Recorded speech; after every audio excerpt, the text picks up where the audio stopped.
Find a contractor? Oh yeah, why is that? Construction is booming everywhere. The industry can't keep up with the demands. The way the world is now, all of civilization is just burning down. People don't want to go outside. They want to fix up their homes. They want to turn them into fortresses. Yeah, people are moving out of the city, I guess. Funny how that's happening. It's the fourth turning. Beg pardon? Historical events, they don't just happen. They're set into motion by great men, generational personae. And each one of these unleashes a turning that lasts about 20 years, more or less. And every four turnings is a seculum, just about the length of a human life. And at the end of each, there's a crisis. In this country, the crisis is always war.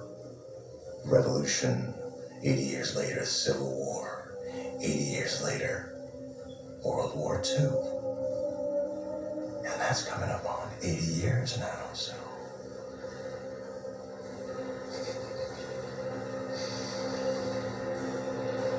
Something's about to happen. If you've been watching our channel for any length of time, I have been reporting on this probably about at least a year, because time goes by so fast. But we have been telling you that NATO and the United States has been preparing to attack Russia with a first strike.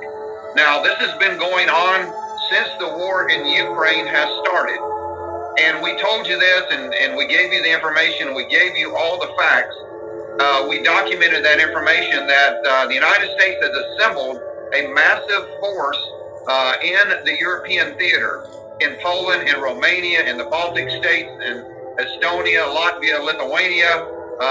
All of these forces have been assembled, about 100,000 or more American U.S. soldiers on the ground. Logistics are there. We have been putting a massive amount of tanks, infantry, fighting vehicles. We have been putting all kind of military hardware into Europe, flooding Europe, getting ready for the day that I believe that is coming up very quickly, that we will launch an attack on Russia and Russian troops in Ukraine, a massive attack. And this war in Israel right now, I believe is a cover. I believe that this war in Israel is a cover for the attack on Russia, because if you look at the map, of the Mediterranean, of Israel, all of these countries, the Mediterranean is not very far from the European theater with Ukraine and Russia right now. So those 3 and 4 aircraft carriers that are assembled in the region, actually, the United States of America has 4 aircraft carriers. We have USS Gerald R. Ford. We have the USS Roosevelt. We have 2 Marine aircraft carriers. These are smaller. These are helicopter aircraft carriers. But all together, we have at least 4. France has sent 1 aircraft carrier. Italy has sent 1 aircraft carrier. and the United Kingdom has sent 1 aircraft carrier. So altogether, there are seven aircraft carriers in the Mediterranean, in the Persian Gulf, in the Red Sea, all ready, supposedly, to confront Iran. Well, not only Iran, but Russia. So we have assembled a massive amount of firepower in the Mediterranean, in the Red Sea, in the Persian Gulf, all the areas around that section. Also, Israel has sent out their 6 nuclear Dolphin submarines armed with nuclear missiles, some of them off the coast of Iran right now. We have assembled the largest naval force since World War II in that area. Do you know what I just said, folks? We have assembled over 71 warships. Probably it's getting close to 100 right now of NATO and U.S. warships that has been put into that area. And they say it's for Hezbollah, folks.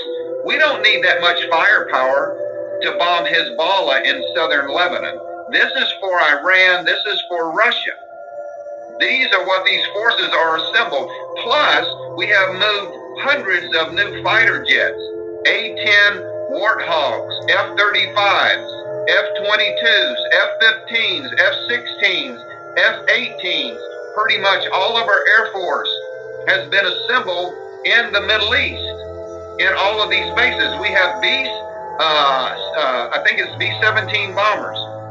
I'm sorry, B-1 Lancet bombers. B-1 Lancet bombers have landed in Turkey about a week ago and are loaded with nuclear missiles.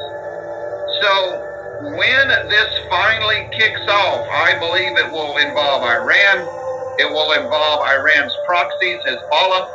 It will involve Russia, because there are a lot of scores to be settled in the world. We have assembled this force to basically take out Russia, Iran, and all of their proxies at one time. Folks, the United States of America needs a war. We need a world war, and I'm going to tell you why.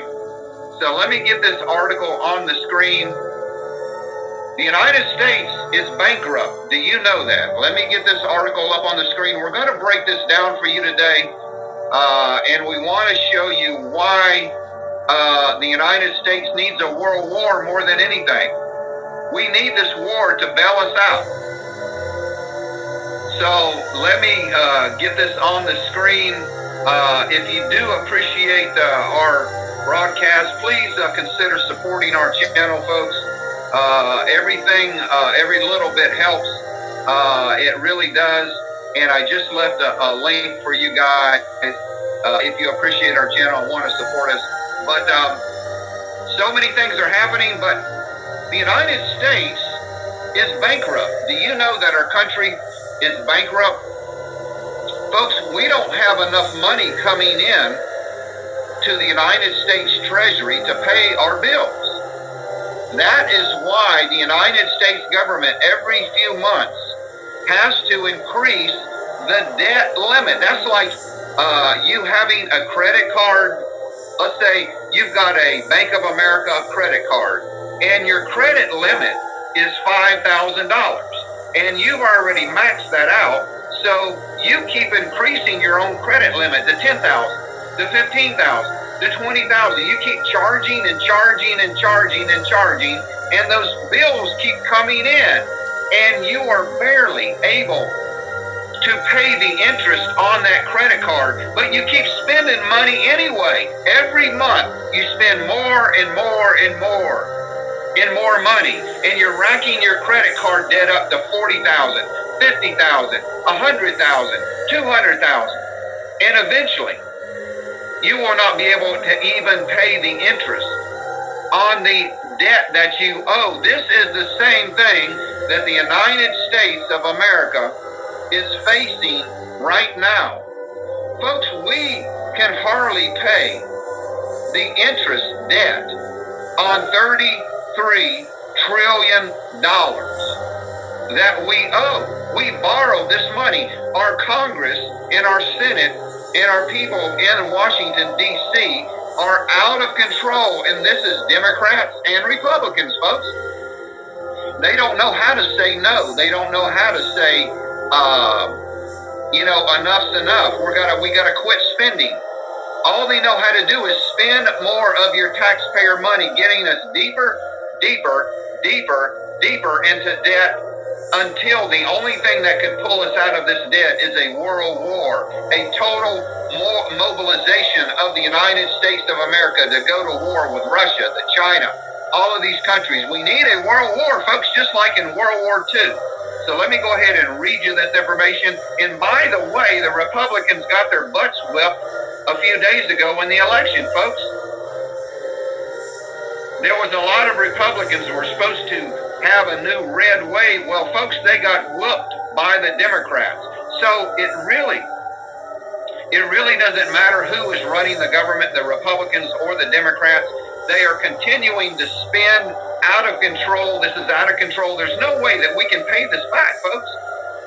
There's no way. This is just the debt, the interest on the debt. This doesn't include the monthly expenditures for Medicare, Social Security, our military, all of the other things that our government spends money on. This is just the debt, or the interest on the debt is about $1 trillion. So let's go ahead and read this article, and I want to show you folks that this is not good. This is not good, to say the least.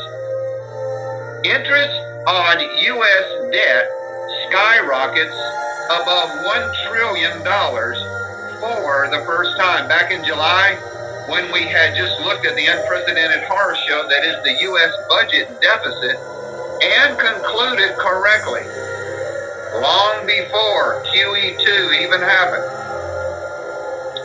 Quarterly refunding announcement that the debt insurance